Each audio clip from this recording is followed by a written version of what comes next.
guys, it's Dragon Fruit, and today I'm doing a SeaWing summer. It's not actually summer, but there are SeaWings in this video, so I'm gonna say it counts. So this first SeaWing is just a random dragon. He doesn't have a name, he doesn't have a backstory, but I just wanted to draw a SeaWing, and I really like how it turned out.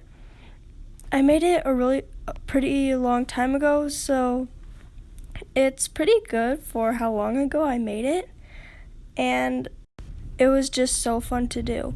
So if you would like to suggest any names for this guy, go ahead and say that in the comments.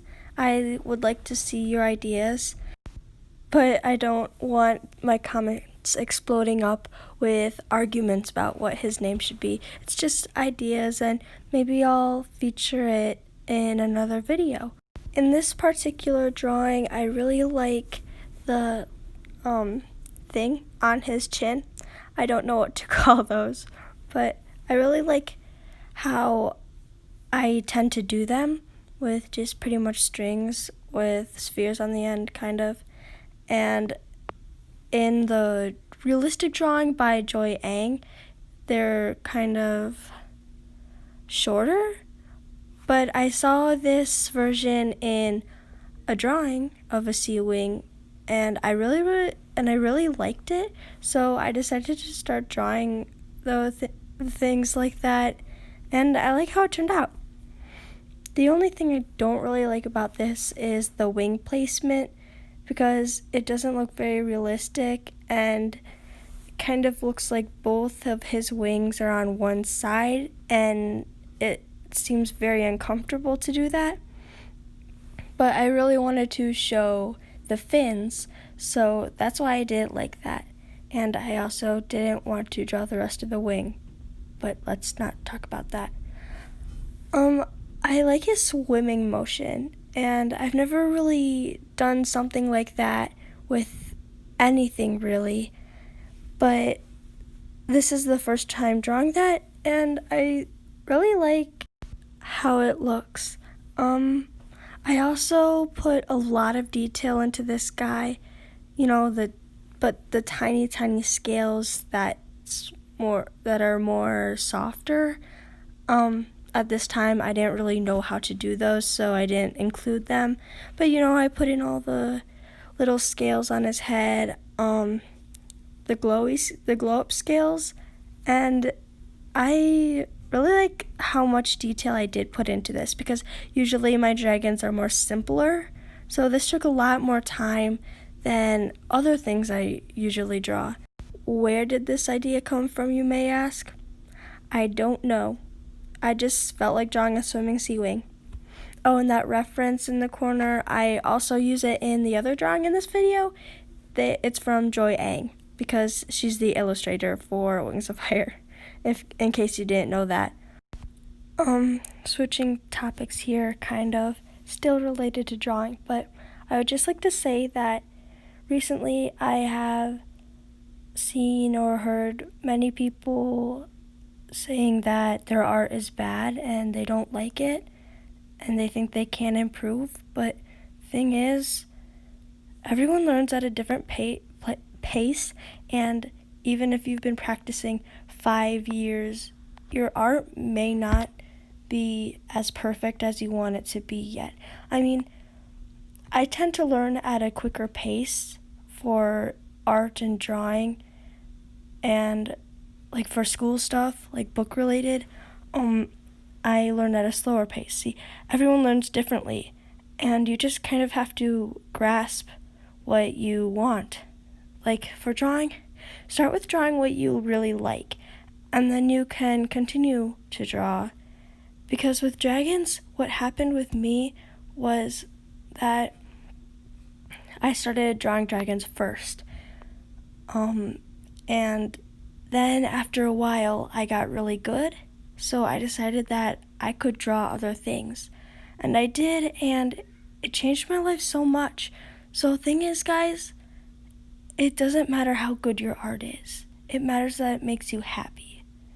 Okay? I just wanted to put that out there, because it's It's true. It really is. For this next part, there will be blood and gore, and I suggest that if you are under 13, then you stop watching this video now. Don't say I didn't warn you when it gets bad. So for this video, I wanted to reenact the scene where Tsunami is in the arena and she is forced to kill her father.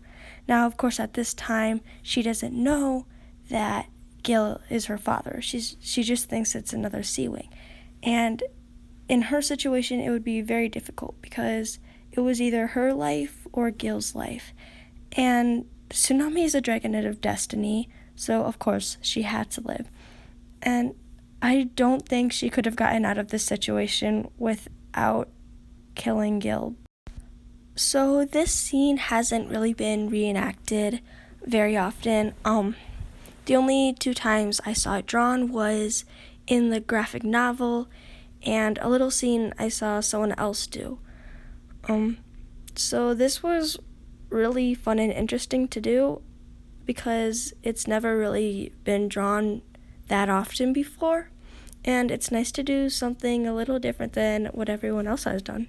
So the right front talon was really tricky for me because I've never done one in a fighting stance before, and I struggled with it for a while, but I settled on that and then changed it later.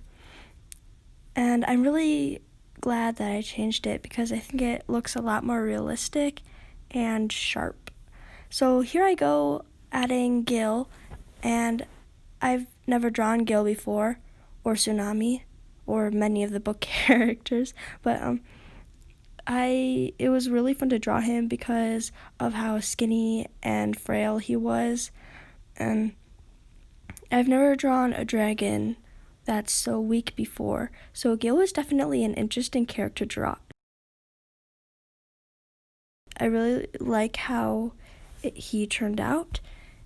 I think it definitely shows like what kind of state he was in when Tsunami was fighting him. So here I go, finally taking the sketch off and adding all of the details like the fins and the eyes and the light up scales and the tongues. Drawing fins is really fun for me, and I tend to draw them really big. Not really in this drawing, but I think it's really cool when they have big fins. I don't know if you can tell, but you can see Gill's ribs, and I put that in there because in this state he's supposed to be deprived of water and really skinny, so I really like doing that, and I've never made, like I said before, I've never made a dragon that looks so injured like this. I also gave Gill a scar because I thought that it would add to this state he's in, and I don't think in the book it ever said that he had any scars, but I added it anyway because he's been in the arena and he's just so beat up.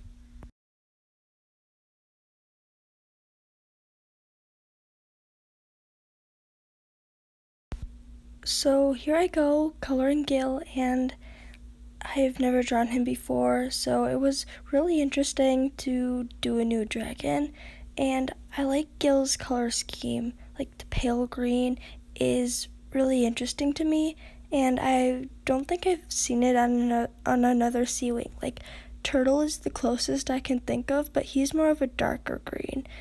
Oh, and then there's Whirlpool, but no one likes Whirlpool. So now I'm adding the blood, which really gives this battle scene the idea of a battle scene, like when Tsunami is killing her father, and it was really fun to do. I'm not gonna lie. I apologize if this is too gory for you, but don't say I didn't warn you, because I did. So for this image, I really wanted to give it some dramatic lighting because I remember that in the book the sun is beating down on them.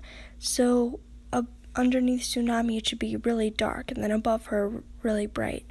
So I've never really done such an interesting contrast before, and that was definitely fun. And I've got to say, shading is my favorite part of drawing because it shows like less shading is less dramatic and more shading is more dramatic, and it's just really fun for me. So guys, that's all for today. I hope you really enjoyed it, and I will see you next week.